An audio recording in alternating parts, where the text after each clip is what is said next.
Quizás es el Poder Judicial el más lejano a lo que sería la transformación, incluyendo la Fiscalía General de la República, que no es del Poder Judicial, sino que es autónoma. Los jueces dan bandazos muy feos, en cualquiera de las áreas que atienden. Pues ahora resulta que un juez pide al gobierno, bueno, a la Semarnato, ¿quién sería? A Fonatur, que presenten el decreto del presidente de la República en el que se considera área estratégica nacional la zona del Tren Maya. Por allá anda el presidente, hombre, debieran preguntarle, allá anda, en aquel sector, en supervisión del Tren Maya. Pero es el juego de la derecha, sí es el juego de ellos. Mire usted, piden al gobierno copia de decreto del Tren Maya como de seguridad nacional, y esto para ver si encuentran algo que pueda servirles. El gobierno federal deberá entregar al juzgado primero de distrito con sede en Yucatán copia certificada del decreto con el cual se declaró como cuestión de seguridad nacional el proyecto del Tren Maya y con lo cual se revirtió la suspensión de las obras en el tramo 5 que va de Tulum a Playa del Carmen. Ante el reinicio de estas obras, en contra de la cual diversas organizaciones gubernamentales han promovido 4 juicios de amparo, a fin de que se suspendan las obras, uno de los demandantes promovió una ampliación para que el juez Adrián Fernando Novelo Pérez ordene que no inicien las obras de los tramos 6 y 7 de este proyecto, y cuya construcción estará bajo la responsabilidad de la Secretaría de la Defensa Nacional. En cuanto a la entrega de la copia certificada del decreto que declara el Tren Maya como una obra de seguridad nacional en la lista de acuerdos del Consejo de la Judicatura Federal, y como parte del desahogo del juicio de amparo 820/2022, se ordenó a la empresa Fonatur Tren Maya que en un plazo de 3 días remita copia certificada del decreto, donde se advierta que el proyecto denominado Tren Maya pertenece a seguridad nacional.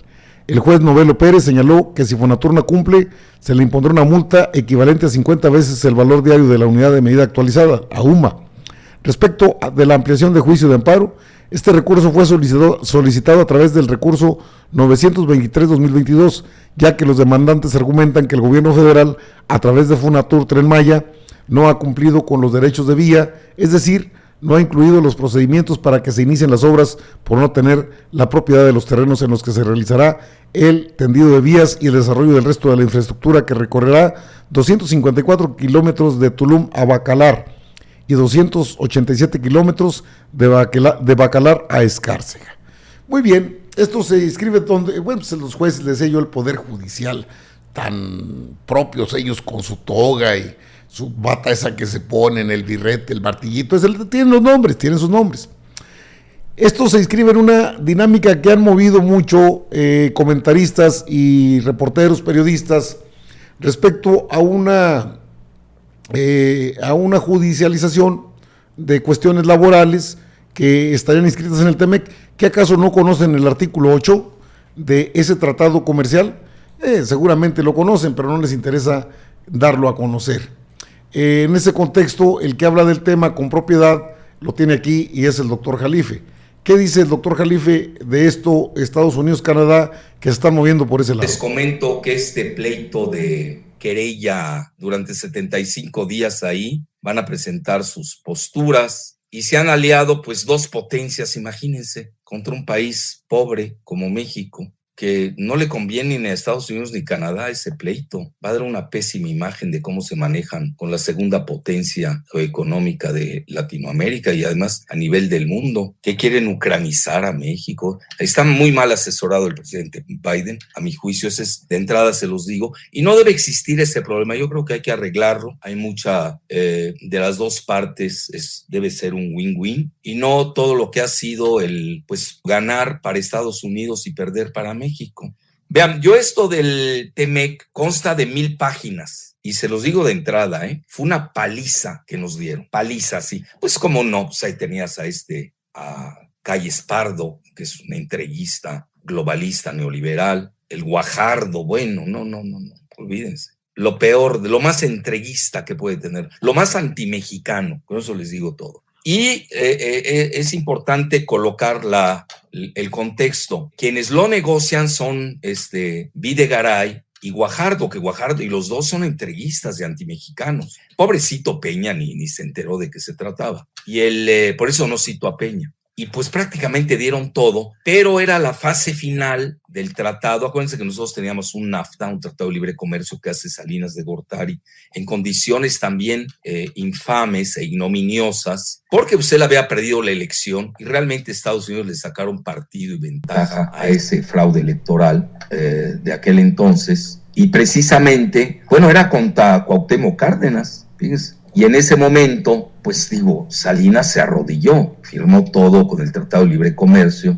creo que fue con Mulroney de Canadá y con Bush de Estados Unidos. Bueno, en esta ocasión, el presidente Trump dice, ya no acepto el NAFTA, el Tratado de Libre Comercio, y ahora nos vamos a ir a algo nuevo, y si no lo aceptan, pues les doy sus arancelazos, ¿no? Aumento los aranceles, y obviamente digo, no necesitaba ni que arrodillar a Guajardo y a... que es muy mediocre, por cierto, ¿eh? Se cree que es el genio, se cree el David Ricardo, ¿no? del siglo XXI, es chafísimo, en serio se los digo, no aguanta un debate, y quieren ser gringos ellos, bueno, está bien, lo que pasa es que no los aceptan tampoco allá, aquí por lo menos eran alguien, ¿no? Y gana la elección el hoy presidente López Obrador, y él en lo único, en lo que intercede, es en el capítulo 8, porque hay varios capítulos, en este nuevo T-MEC, que en Estados Unidos le llaman USMCA por Estados Unidos, México y Canadá, ¿no? Bueno, y ahí es donde interviene, y ahí lo van a leer, el capítulo 8 está clarísimo, no hay ningún silogismo, ningún dato bizantino, muy claro sobre la posesión soberana de los energéticos en México, en particular de los hidrocarburos. Capítulo 8. Reconocimiento del dominio directo y la propiedad inalienable e imprescriptible de los Estados Unidos mexicanos de los hidrocarburos. Ya el tema del eólico y lo solar es otra cosa, y ahí se puede negociar, yo no estoy en contra. Pero el 8 como tal, capítulo 8, en relación a los hidrocarburos, ya los tiene.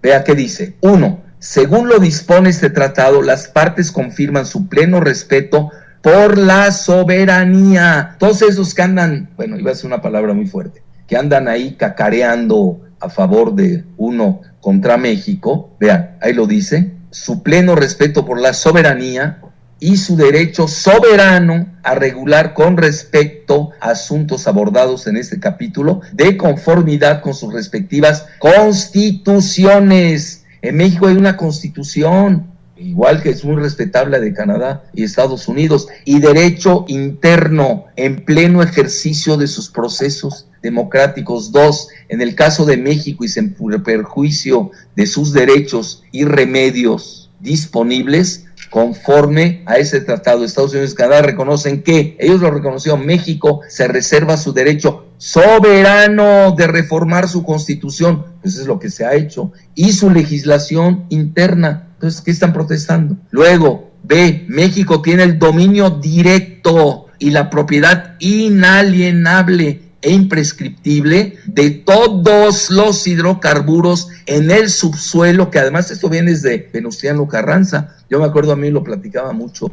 Bueno, mire, el geopolítico extraordinario, el doctor Jalife, es que el capítulo 8 lo ha leído el presidente en la misma mañanera. ¿No lo entienden o no lo quieren entender? ¿Que tienen emplazado a México? Bueno, una cosa es que tengan ahí el recurso de emplazarlo para revisar el tratado, y otra cosa es que no entiendan lo que firmaron, porque está firmado por los presidentes de los 3 países. Y el presidente López Obrador también lo señaló en su momento.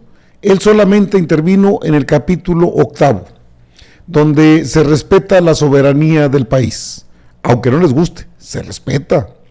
Es un presidente nacionalista, como se dice hoy en día, o es lo que les da, es alguien que no está dispuesto a entregar al país. Eso no les ha quedado claro, digo, porque no es nada del otro mundo, es algo que no se había visto en mucho tiempo, es algo que siempre estuvieron acostumbrados a tratar a los presidentes de México con la punta del pie.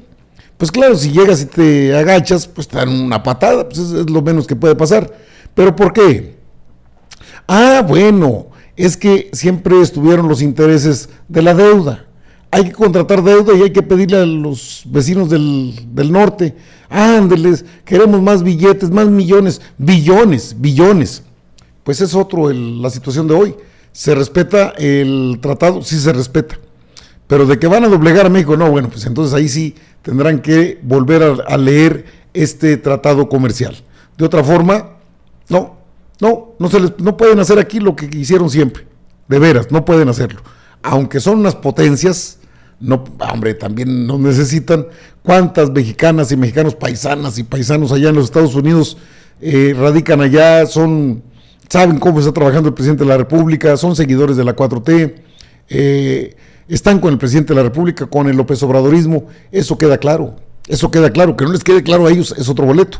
Por eso lo interesante del comentario del doctor Jalife, ¿no? Ellos se sienten gringos, pero allá no los quieren. Pues no crean, por allá anda Luis Videgaray, en aquel estado, en aquel país, ya tiene rato allá. Y pues Guajardo acá en México, queriendo hacerse el importante, es en la Cámara de Diputados, creo, donde él está, lo hicieron los pluris, qué caray, para lo que sirven.